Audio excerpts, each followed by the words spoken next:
We'll call to order the meeting of Sacramento Regional County Sanitation District, Sacramento Area Sewer District, Sacramento County Sanitation District's Financing Authority for Wednesday, October 13th, 2021.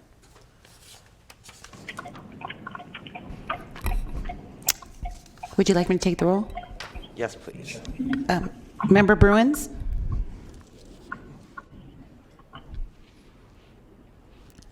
Member Bruins?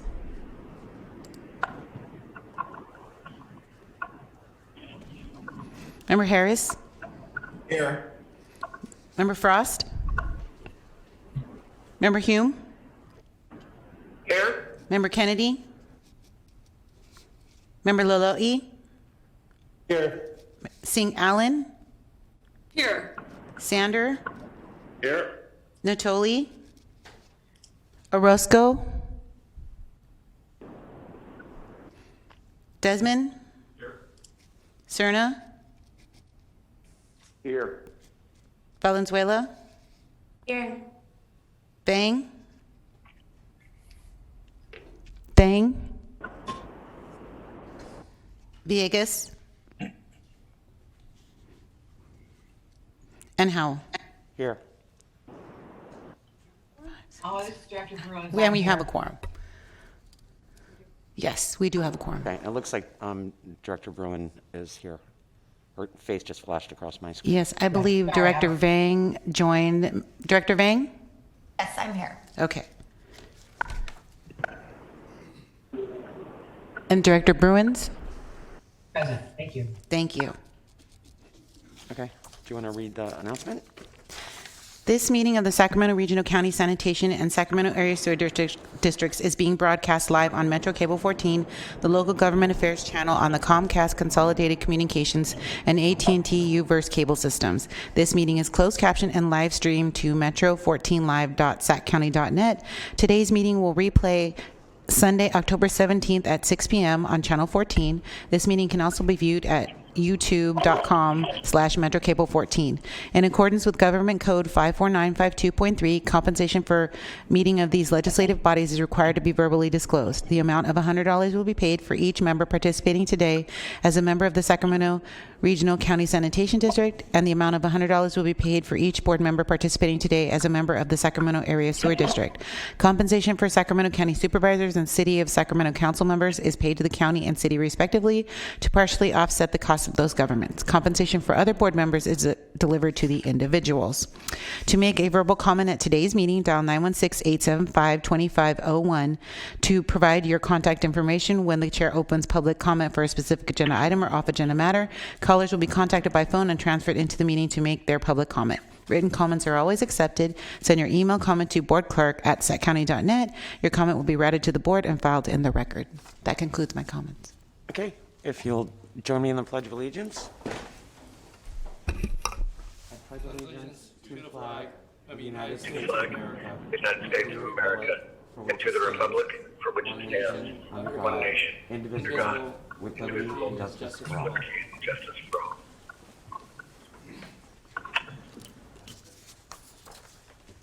Okay, and we're moving to consent items 1 through 3, and I'm going to recuse myself from item 1 because HDR is an occasional client of mine.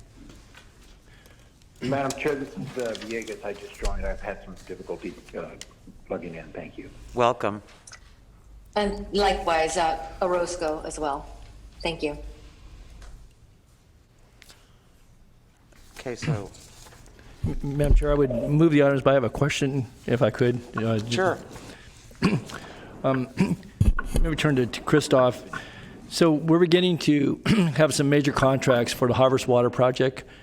And I know that when we did the Echo Water Project, obviously it was significantly more dollars, but this is going to be probably half $500 million before we're done. Is there a way to have a chart that would show the various elements so we can track this with, as we begin to let contracts to see where we are in process? That helped with the Echo Water Project. I'll just tell you, as a member of this board, it was useful to see where we were in it and how that integrated with the various contracts of work that we brought forward. So I don't know, Christoph, that's something we could have as a part of ongoing tracking of this project, because it's going to be a multi-year project, obviously. Absolutely. I think it was maybe the last meeting or the one before, there was a request for a report, a quarterly report. So we'll build that in, and we haven't scheduled that date yet for the first quarterly report for Harvest Water, but that should be coming soon, so probably first part of next year. Okay, but then you would have a chart that would show the design services for transmission lines, for pump stations. Sure, we have, there are some financial reports like that, and then also the schedule as well, so you can see how the projects lay out and what phase they're in. Yeah, and if I could ask, so what portion of the work is going to be done by in-house versus consulting services? You talking about design? Yes.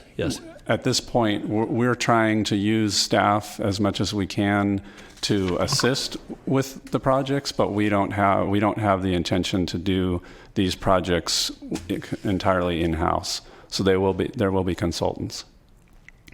No, I get that, but you're going to be doing portions of the work in-house, and so, but they'll still get billed against the project, right? The in-house design. So, I mean, when you track this, you're going to be dedicating staff to doing certain design, engineering, whatever goes into a project, and that gets built into the overall assignment of costs and reimbursements. Absolutely, yeah. All costs are incorporated into the total capital cost of the project, whether it's a consultant or staff. So staff will be charging to the project as well. Yes. Okay. So we have a tracking of that as well. So we'll see what's. You'd like to see staff costs Yeah, separately? just a breakout so we know what the complement of work is that either our staff is performing. I assume we have engineers can do certain portions of the work and design, and then we're going to have consultant services going to assist us with other aspects. So I think, at least from my perspective, I think it would be helpful. I mean, it's an important project, and I know, for example, the right-of-way acquisition and working with property owners, we're doing all that in-house and have been, and we'll continue to do this as I read the contract outlines here. So that's important work. But again, we're paying staff to do that. Absolutely, and we can separate that out. It's pretty straightforward to do. Okay. Yeah. All right, that's all I have. But I would move the consent calendar. I'm sure I'd step away for a moment. So. Thank you, Director Natoli. Any? We have a motion to approve the consent items. All second. Hume, second. Okay. Motion is second. Any further comment from directors on the consent items 1 through 3? I do not see anyone with their hands raised, Okay. Any public comment on the consent items? and I do not have any public comments either. Okay. Separate vote on 2 and 3 because Director Howell has a conflict on 1. Sure, I can make the motion to just include 2 and 3. Okay, that would be the motion, and then we can come back to 1, I guess. Okay. Director Hume, did you hear Director Natoli? Yeah, I'll amend my second. Thank you. Perfect. Thank you. Okay, thank you. Clerk, will you please take the roll? Member Bruins? Aye. Harris? Aye. Frost? Hume? Aye. Kennedy? Laloe? Aye. Singh Allen? Aye. Sander? Aye. Natoli? Aye. Orozco? Aye. Desmond? Aye. Cerna? Aye. Valenzuela? Yes. Vang? Yes. Villegas? Aye. And Howell? Yes. Okay. And so... Now, let- item 1. Item 1. Member Bruins? Aye. Harris? Aye. Frost? Hume? Aye. Kennedy? Laloe? Aye. Singh Allen? Yes. Sander? Aye. Natoli? Aye. Orozco? Aye. Desmond? Aye. Cerna? Aye. Valenzuela? Yes. Vang? Yes. Villegas? Aye. And Chairperson Howell recuses from item number 1. And both, and the items pass by unanimous vote with Chairperson Howell recusing from item number 1. Item number 4 is public comment, and we do not have any person signed up for off-agenda public comment. And items 5 through 6, you're acting as a Sacramento Regional County Sanitation District and Sacramento Area Sewer Districts, consent matters 5 through 6. Do we have anybody with any questions? And a motion would be in order. Move the I have- items, Villegas. I have a motion by member Desmond and a second by member Villegas, and I'm going to have to take 2 votes on this one as well because of member Villegas is not on SASD. So member Bruins, member Frost, member Harris, Aye. Hume, Aye. Kennedy, Aye. Lolo'i, Aye. Singh Allen, Aye. Sander, Aye. Natoli, Aye. Orozco, Aye. Desmond, Cerna, Aye. Valenzuela, Yes. Vang, Yes. Villegas, Aye. and Howell. Yes. And I need a motion by a member of the Sacramento Area Sewer District and a second. Dr. Bruins, I move the item. Hume, second. And I have a motion by member Bruins and a second by member Hume. Member Bruins? Aye. Frost? Hume? Aye. Kennedy? Aye. Natoli? Aye. Desmond? Cerna? Aye. Vang? Yes. Sander? Aye. And Howell. Yes. And the motion carries. Item number 7, acting as your Sacramento Regional County Sanitation District and Sacramento Area Sewer Districts, Confluence the Regional Partnership Program Annual Report for Fiscal Year 2020-2021.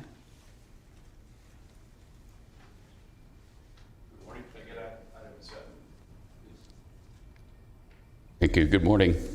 Morning, Chair, members of the board. I'm Dave Achinacek from Policy and Planning for Regional SAN and SASD.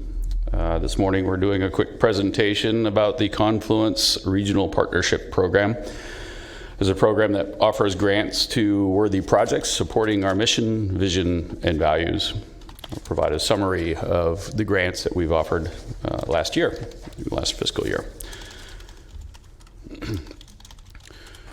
The funding for the Confluence program comes from non-rate, non-fee revenue that allows us a little bit more discretion on how it is we use that funding.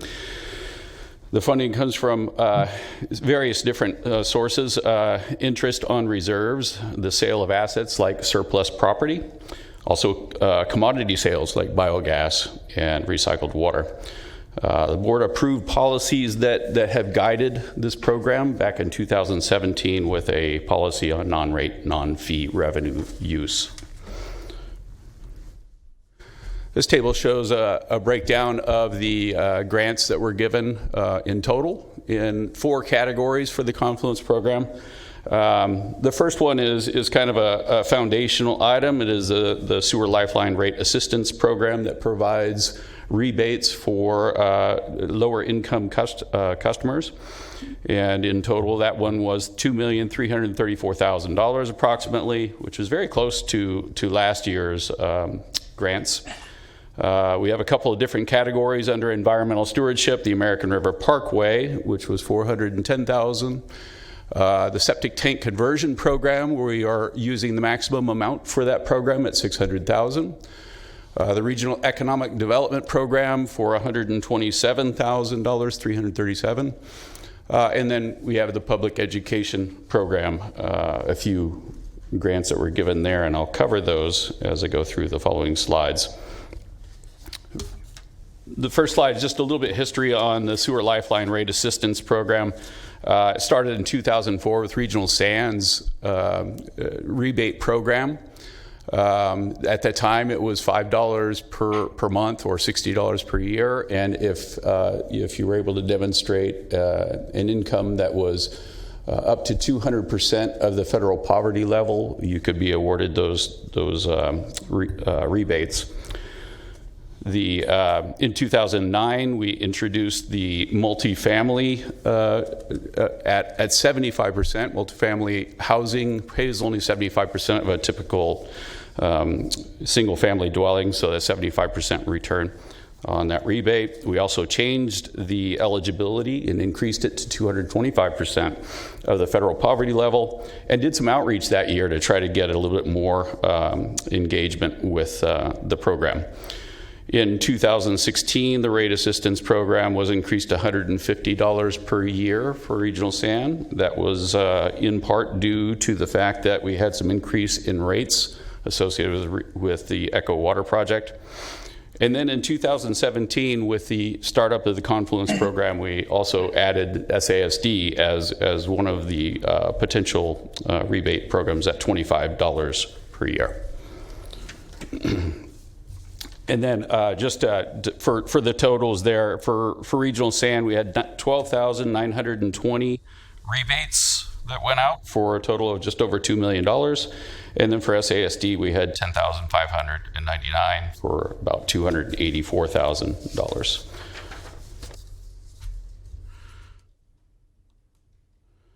On to environmental stewardship. One of the grants that we have offered is a grant that goes to the North A Street Sanitation Program. That program provides safe and clean place for homeless individuals to use restroom facilities. Oops, I'm on the wrong slide here.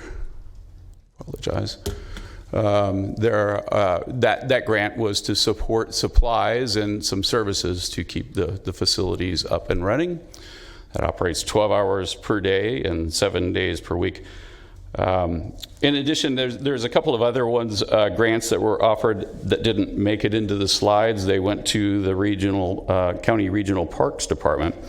One was for the purchase of a drone. That drone was used and is used to locate hidden homeless encampments, and also to identify the trash and debris associated with that, in hopes of keeping those areas clean.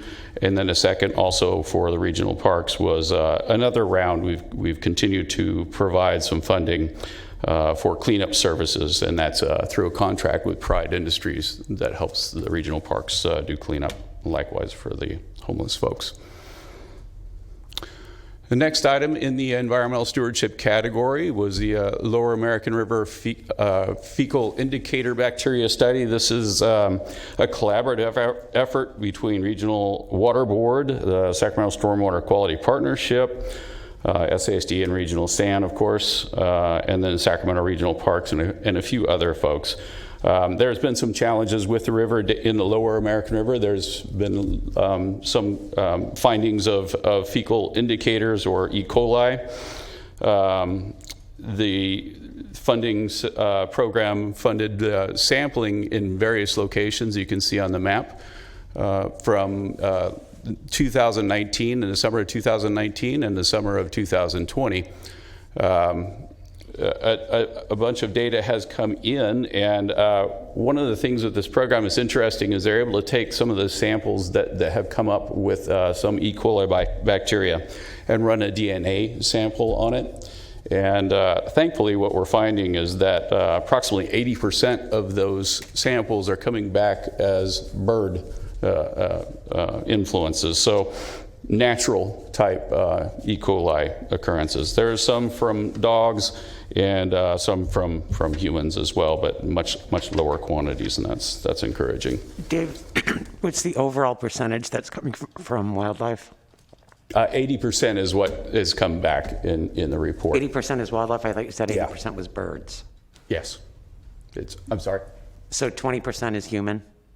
Actually, it was more about 15% from dogs and about 10% from humans. Okay, thank you. And those are the only categories. The DNA testing is very expensive, so you got to kind of pick your top ones and then sample just for that. So they're only looking at those three. No, but I think that's important because when the press covered this starting a couple of years ago, all of it was being blamed on humans. Exactly. Yeah. Right. It's concerns about homeless encampments. Right. We have a few testimonials within here. This from Lisa Moretti, who's one of the primary people who are working on the fecal indicator efforts, and we greatly are grateful that Confluence program lets us continue this project. At the time, they were in the third week, and it was going great at the time. Madam Chair, this is Director Stern. I have a question. Sure. Do we know how far upstream the testing occurred? So what are we considering the lower reach in this context? Dave, you want to go back to the map? Yeah.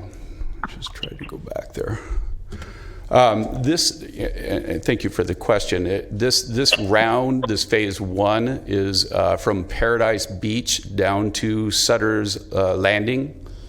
Those are, and you can see all the green dots. Those are locations where sampling was done out of the river. There's actually a couple that are urban runoff locations too that are shown on there. So that was the first round, and actually they're starting phase two will be next summer, and that will be downstream of Sutter's Landing and down to the confluence of the American and Sacramento River.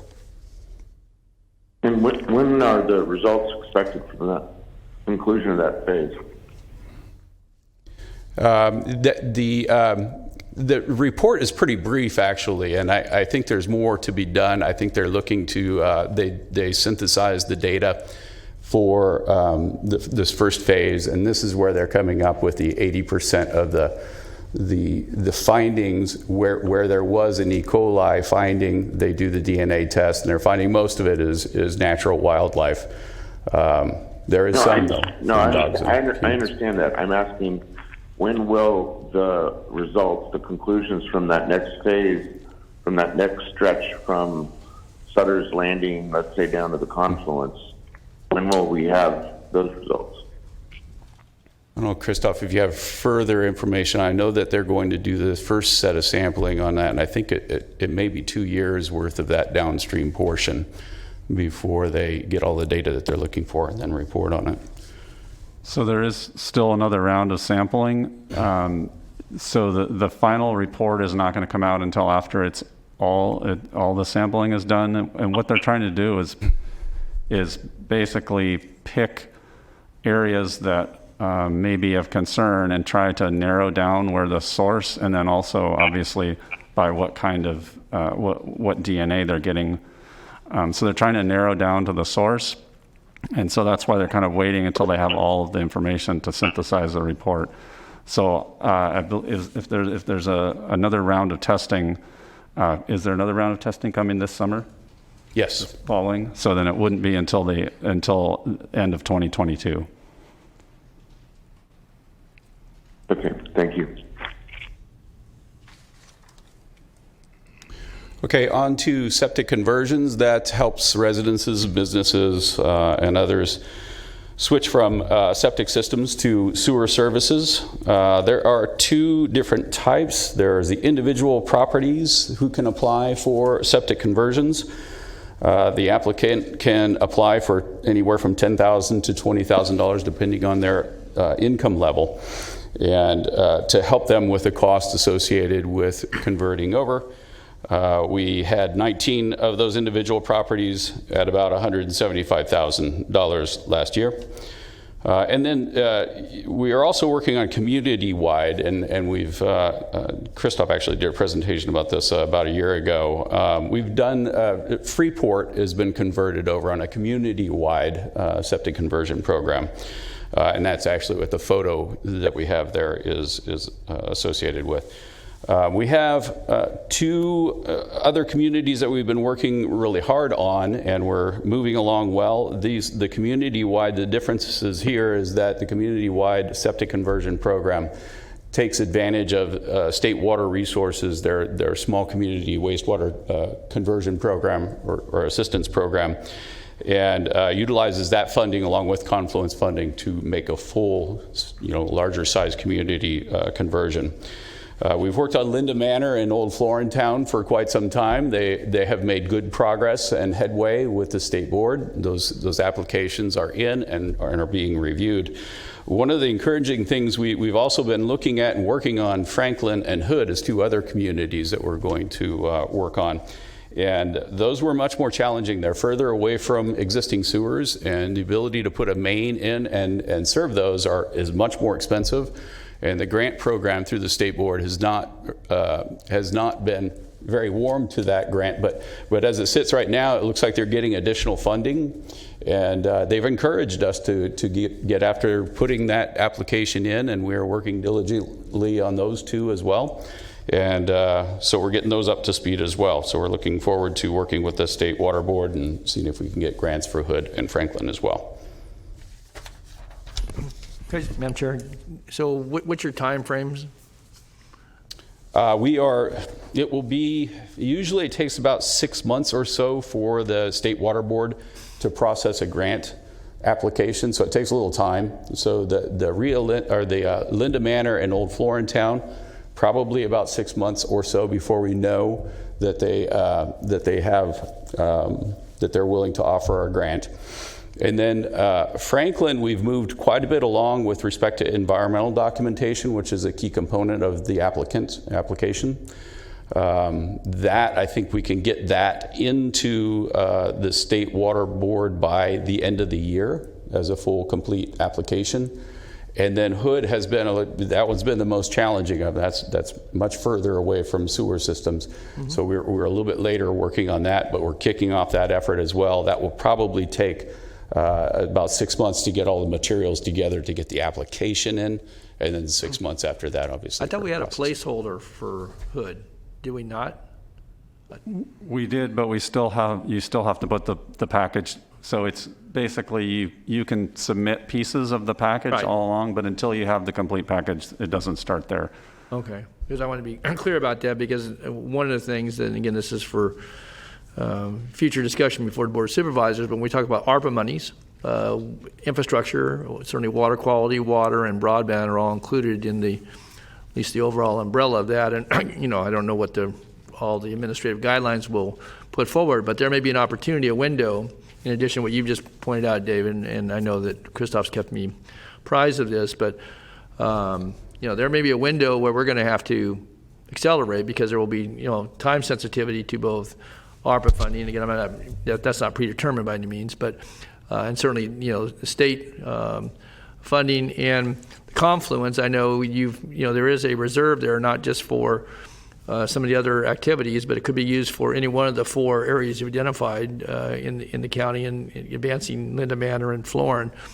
But I would hope we'll kind of keep all those things in alignment, because the environmental documentation will be important. I know you told me here just a few weeks ago that we've accelerated the environmental work on the Hood proposal, and I know it has a significant funding gap, at least as identified, because of the long line that has to get to that community, and how you then get back into the system. But I just make sure we keep our eye on the ball, because there may be an opportunity for funding that could come through a couple of different sources, and if so, then I think it'll be incumbent upon us to be ready to move, and obviously go through the various processes in order to accomplish that work. So, but I know we did the income survey in Hood a couple of years ago now, and we met the qualifications there. Hopefully that work will not go stale on us, and will allow us to meet that piece. And I know we worked with the Franklin community. I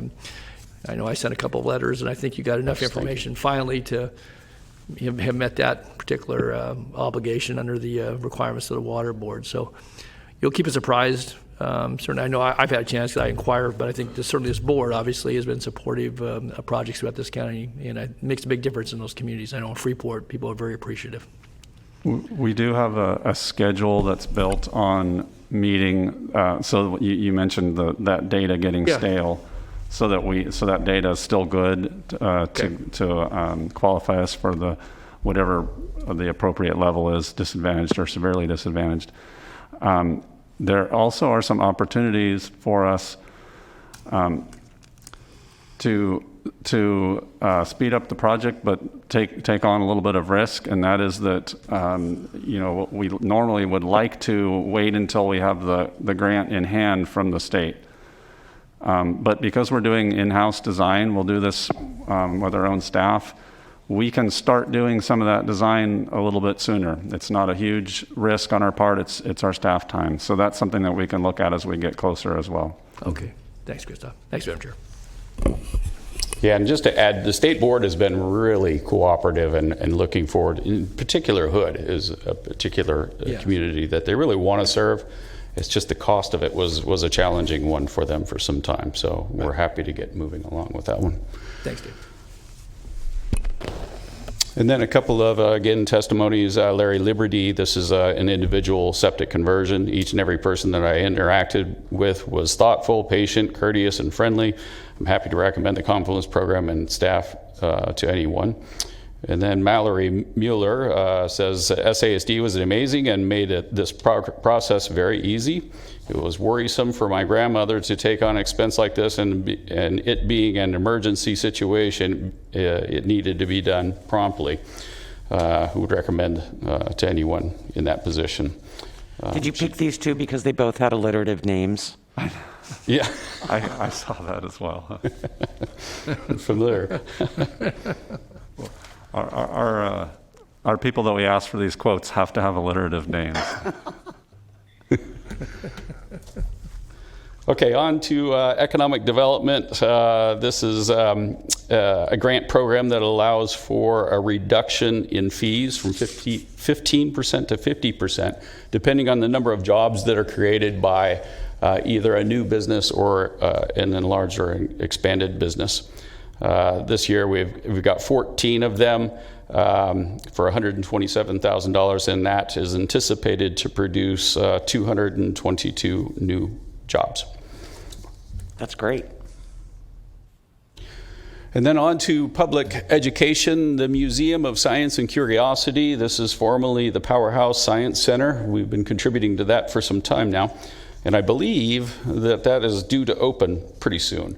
That has an exhibit that we've been also sponsoring that'll provide some information and an exhibit that shows how sewers and wastewater treatment help with health concerns.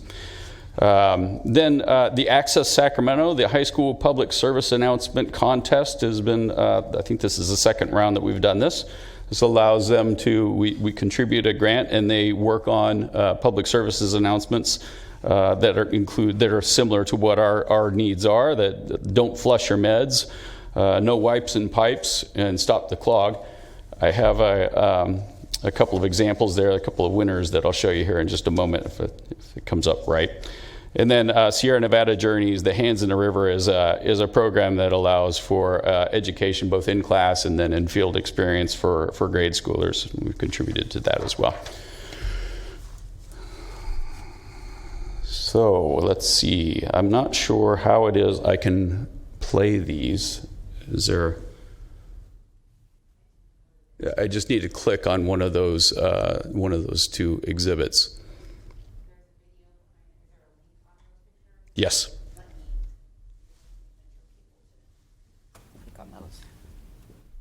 There's a play button here, but.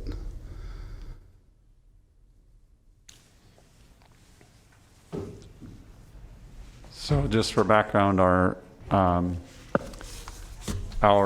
grants basically fund prizes for the students, the high school students, and they're given all of our key message points, and they build the commercial around those key message points. So basically, it's a great opportunity because they get to learn some skills about creating the videos, and we end up with these videos that are... Rivers and streams support many land and sea animals. These species need fresh and clean water to sustain life, and many eat the fish that live in the rivers. However, many of these animals can die or become seriously ill due to the seemingly harmless water. Why is this? Many people decide to flush their unused or expired medication down the toilet, which carries the harmful chemicals inside of them into the rivers, poisoning the animals and destroying the ecosystem. Please take your unused medication to biohazard waste containers in order to dispose of them properly. Visit don'tflushyourmeds.com for more information. Okay, that's one, and then we have another one in there too.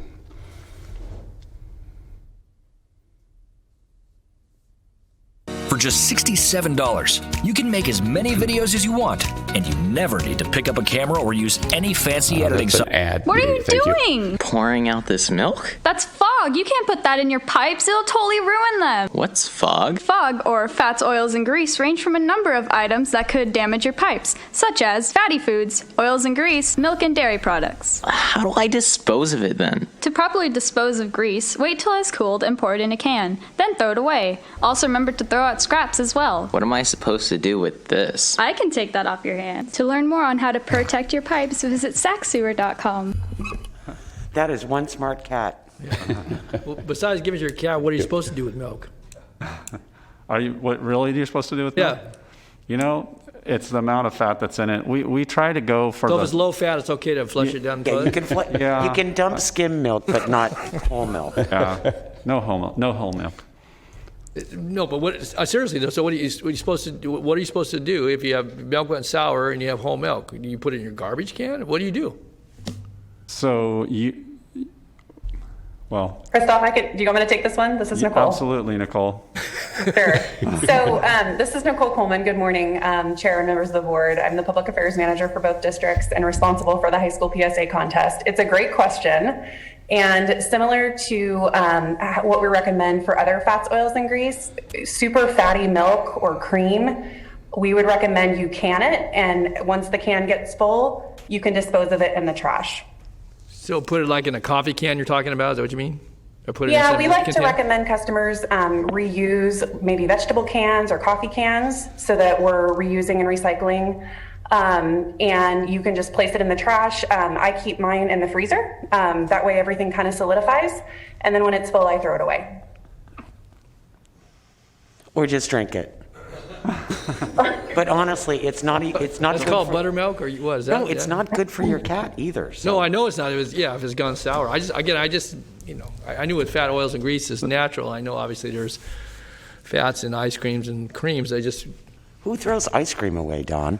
I don't know. Well, I guess you can put your sour milk and then you can have that ice too. It sounds like. Ugh. Okay. Quitters, Carrie. That's who throws ice cream away is quitters. Anything's a single serving if you're brave enough. This, Dr. Bruins, I also want to add in, it was news to me to recently learn that we shouldn't put eggshells down on garbage disposal either. Oh, that I've known for a long time, Jeannie. I could have told you that. Well, I didn't know that until recently, so all these years, Yeah, it's a little known fact, but they do bind together and create almost like a cement like material. So no eggshells. Eggshells in the trash. The kids did a good job here. Yes, they did. PSAs, yeah. They didn't want to take away from that. But. Eggshells in the compost. Madam Chair, could I ask a question? Yes. And I have a comment too. This is David Sander from Rancho Cordova, and I'm the new guy, so I apologize if it's a dumb question. But I was looking at this program, and I'm particularly interested in this economic development portion. But what I'm seeing on attachment A is some rather large numbers, 6 million for regional sand and $1 million total available for SASD in all of these programs combined. But we're obligating less than that. So am I to understand that we've got more authority than is being called upon? Is that the correct interpretation? Yes. So what happens is we can't drum up the interest to fully utilize those. The economic development one is pretty straightforward. That is more related to just how much development was occurring this year. That number went down. But so far, we haven't. There have been very few projects we've turned away. I'll put it that way. So part of this program, it's still relatively new, is getting the word out to people that they can take advantage of it. It might. But all of our categories look somewhat, I guess you would describe them as undersubscribed then. Yes. In that case. So Dave, I agree with you. It would probably be a good idea for all the member jurisdictions to try to make the business community and our city staffs aware of the fact that this money is out there and encourage people to go after it. I know I have in a couple of cases with individual businesses that I was dealing with, but for the most part, people don't realize that the opportunity's there. So they should at least be getting that when they're getting down to the permit counters, because we have a flyer, we have information for them. So, like I said, part of this is just because there wasn't a whole lot of development going on in the past year or so, at least from the new businesses perspective, I guess. Yeah, Kerry, I think it would be great if there was a really concise, and Christoph and I have talked about this, a really concise way to represent all those options that are available for economic development. You know, in Rancho Cordova, there's a story I use to sort of illustrate the challenge we have in old commercial corridors, and SACOG has just done a study on this, which I chaired, and I think it's really relevant to this board and any other local utility. But in one case on Rancho Cordova, we would love to redevelop Folsom Boulevard, and we had outside interest in putting a restaurant on Folsom Boulevard. There was an old Denny's at the location, so they figured we tear down 99% of the Denny's, we reuse the sewer, rebuild on the site, and that project was killed by the death of 1,000 cuts from utilities. SMUD needed a new transformer at the corner and a new line run. The water district needed a new pipe put in the ground. There was a drainage issue. There's a slight ADA problem, and there was a sewer problem. And all those things made the infill project hugely more expensive than a greenfield project. And that's probably exactly where we do not want to be as local jurisdictions, because we all have these old commercial corridors that are sitting there basically as waste land in many cases. They've got either, very low productive businesses, and as a result, we all have to run utilities further and further out, and we're wasting that corridor, and we're basically wasting the neighborhood around it. So it's in all of our interests, all of our ratepayers' interests, frankly, to find ways to make that infill development easy and at least competitive with what's happening on the greenfield side. So, I'm sort of interested in globally looking at what we can do here in these agencies and what we can do as a region to knock down those barriers to infill. And so I'm glad to see this resource here. I think I'd like to see it consolidated and maybe even more generous than it is. Thanks, David.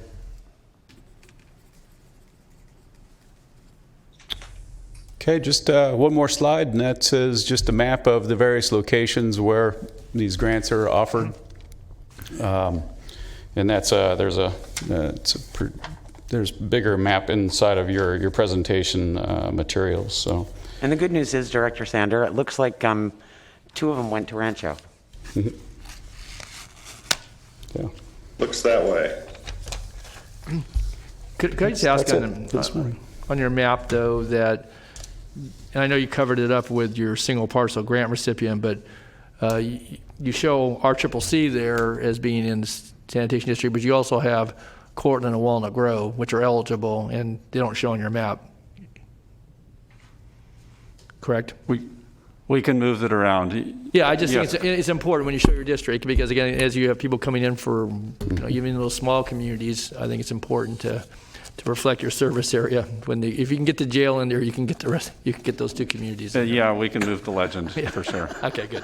Thank you, though. But I don't think there were any in this past year. No, there weren't. This was your service area, which is important. I think as you reflected here. So thanks. Okay. Any other questions or comments of Dave? I do not see any additional members with their hands raised, and we do not have any public comments. Thank you. Thank you. Thanks, David. Chair, Jeff Harris here. Yes.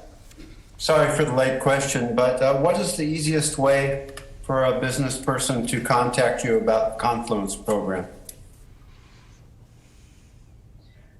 We could provide a phone number, but they could just go through their public counter would be acceptable as well. If you want to get us a name, we could get a a flyer out to that person. Okay, Christoph, I'll do that with you. And I think, as I said earlier, I think we all need to make sure that our staffs are aware of this, because I'd be willing to bet money that nobody that's walking up to the permit counter in Folsom is being told about this. We did do a lot of effort when we started it. In fact, we worked with all the economic development people from each city and the county, and they had input into how we created the program. But it's a good point in that time has passed, so it's probably a good idea for us to go keep reaching back out. There's a lot of distance between the people that are doing the economic development work and the people in the Public Works Department and the Water and Wastewater divisions and the Planning Department, which is where the permits are most likely coming from. So that's like 3 departments away. Okay. So I'll be sure to let our executive management team in Folsom make sure that they're aware of it and that it gets to the people that are actually dealing with people at the counter. Very good. We can reach out to. Yeah, if I could just offer a comment. It is a complex environment. And, this is one program that we've got here in the districts, but there are additional options for economic development. So getting all of them sort of together in a concise way and out to everybody, I think is really, really important. Yeah, I think that's a really good idea. If I could just offer a comment, maybe to both what David and Carrie were saying. I don't know if Environmental Management Department has the brochures or flyers, but they do in all the jurisdictions touch, certainly food establishments, but others as well who might be eligible. And it may be a little later along, but never too late for folks if they want to, take advantage of some of these programs. And so I think that may be another partner entity that doesn't certainly get to the building counters and such, but I think they do again have interaction with thousands of establishments, many of those that are either reconfiguring and or new. I think it would be good for them to have the information. I just wanted to say too, to what Dave was pointing out about some of the older business districts, is that have we done an assessment, and I say assessment, have we gone in and determined that if in fact we were going to have significant redevelopment or reuse or conversion of, and you can't always predict, because that may be an area we want to invest in. You don't want to have stranded infrastructure. But if we identify, and David used the example of Folsom Boulevard, but I think of some others, I'm sure others here in the meeting could think of in the city jurisdiction as well as in the county, where if that's a hindrance, it's only one, because maybe they have to upgrade fire flow, they may have to upgrade drainage and so forth. But if we've identified those areas and have this program, not just for a single business, but if we know that would spur reinvestment in those areas, I do think that could be a real economic driver in some of the older portions of established communities. And I don't know, have we done anything like that, Christoph, that kind of has done this broader identification of areas, not just lines that have to be repaired, but I'm talking about where just adequacy is going to be a hindrance, at least from the wastewater standpoint, sanitary sewer. Yeah, other than some master planning that we do and we reach out to the different cities in the county, I would say no, we haven't done that. And I would think that would be best led by the city or the county, but we would definitely be happy to partner and bring to the table what we have to offer, because we do have some good programs. And I think that's probably part of the issue is that, we're not connecting to the people, and so not everyone's aware of what we have to offer.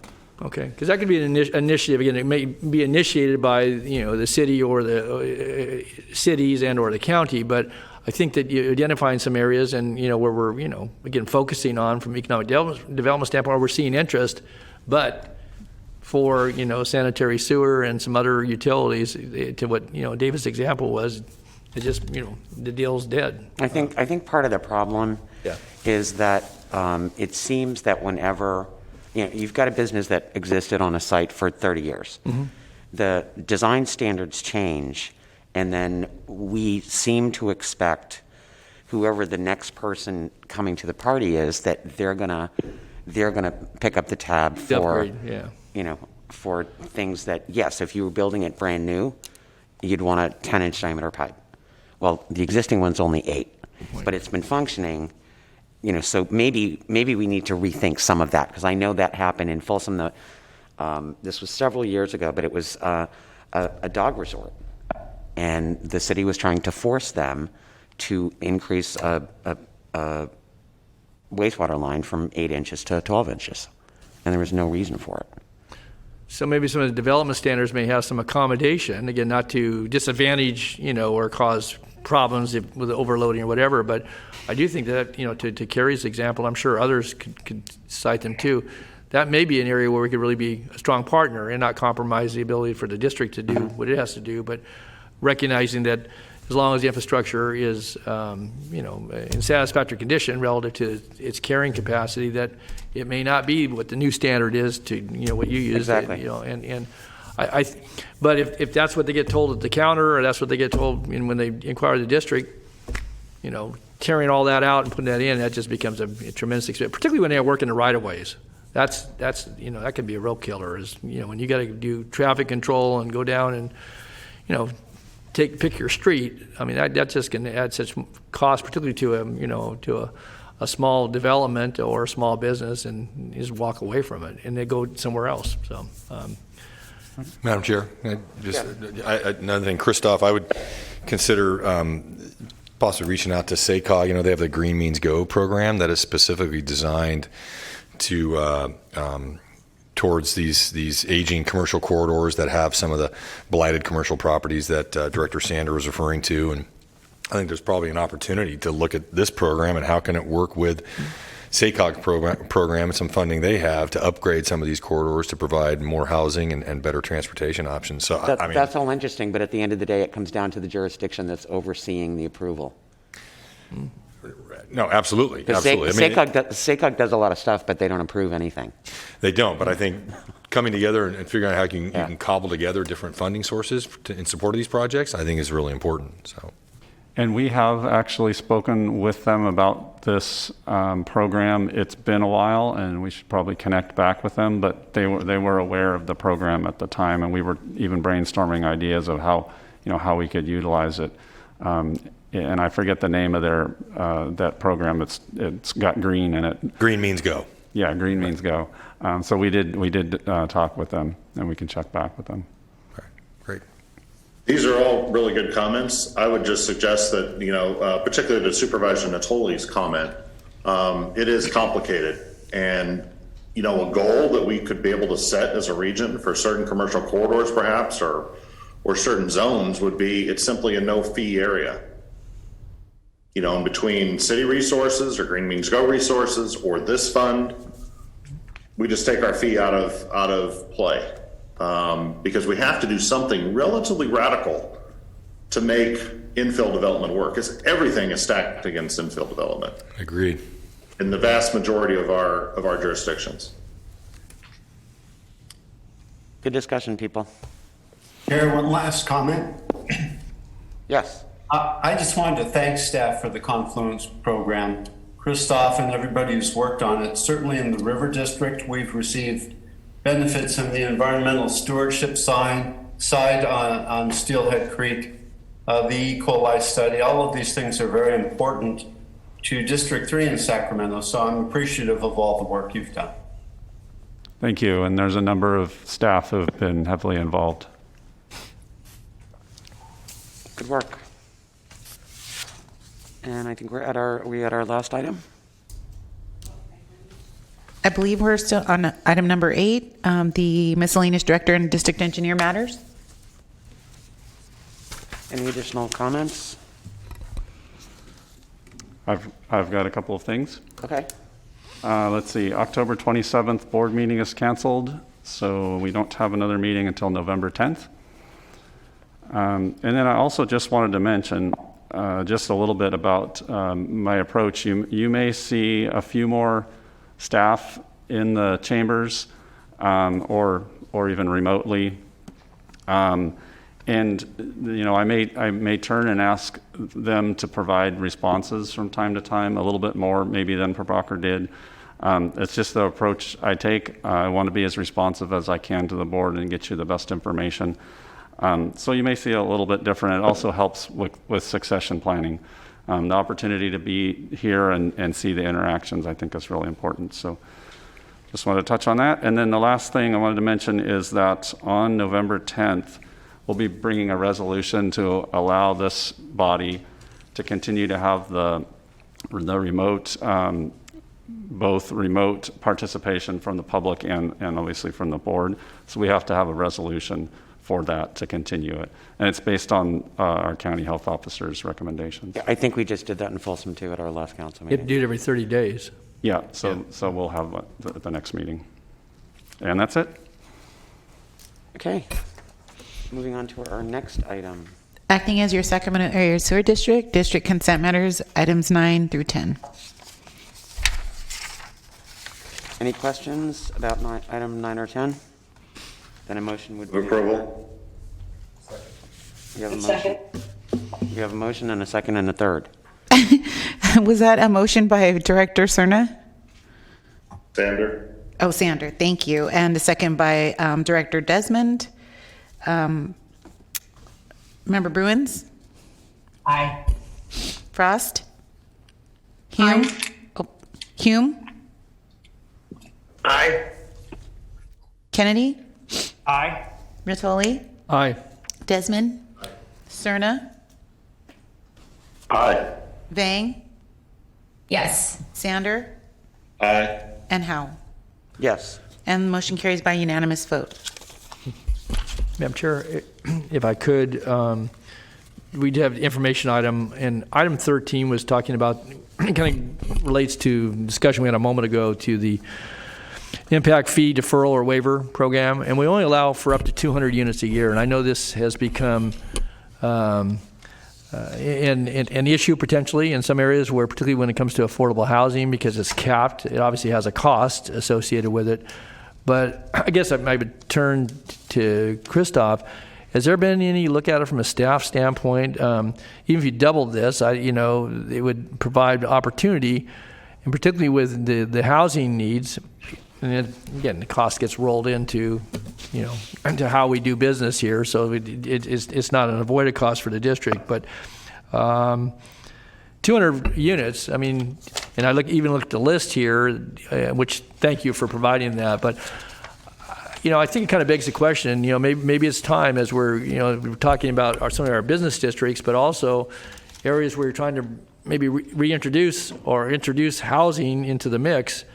This could be a very effective program, and it's not one that I can recall we have visited that number. I mean, we've had 200 units in here probably for 15 years. I mean, I could be wrong about that, so correct me, but it hasn't changed. And I think, meanwhile, we see a lot of the other stressors in our, in our communities, and particularly when it comes to housing. And this is a big piece of it. This can be a big contributor to housing starts and such, and particularly the waiver portion of it. The deferral does help, for those first few years. So I guess I'm curious. I don't know, because I'm maybe not ready to respond this morning, but I think this warrants, along what we just talked about a moment ago. But certainly this piece, and again, this program is well subscribed to, and people are in the queue, as I understand from the report, but also previous conversations with a couple of parties who were a little frustrated that they were kind of being, told get in line, because the line's already formed, and people are waiting, and either the project doesn't incorporate this into it, or they wait several years, which I guess I would encourage us to have some more discussion, Madam Chair. It kind of goes along with the item that we just finished talking about. Yes, that's what I said. Yeah. So maybe we need to have a more robust discussion, and certainly maybe invite some of our partners in. But let me share what we've done already, because I've been working with Bob Davison in the county and Christine Weichert with SHRA, and you're right, the cap hasn't changed I don't think it has changed. It's always been 200. On the other hand, it's only very recently that we've ever come close to reaching it, and there were years where we didn't use any. Right. So it was never an issue before. We've looked at it, and the 200 cap is not necessarily the issue, but what we are looking at doing is actually rolling over the unused from previous years, so that it would have the effect of having a much higher cap. And that particular program for Regional San is actually funded. So it makes sense that we would allow it to roll over. And so we're looking at actually making an ordinance change, and we're going to be bringing something to this board probably in January, end of January. I believe also Bob Davison is running an item through the county board, and I've told them I'll be there to join if there are questions there. But that's what we're trying to do. Okay, that's positive. Okay. All good. Any other questions or comments from board members? I do not see any hands raised. Okay, so if that's it, we are adjourned at 10:31, and our next meeting is November 10th, you said? Yep. Okay. Thank you. We'll see you next month. Good job.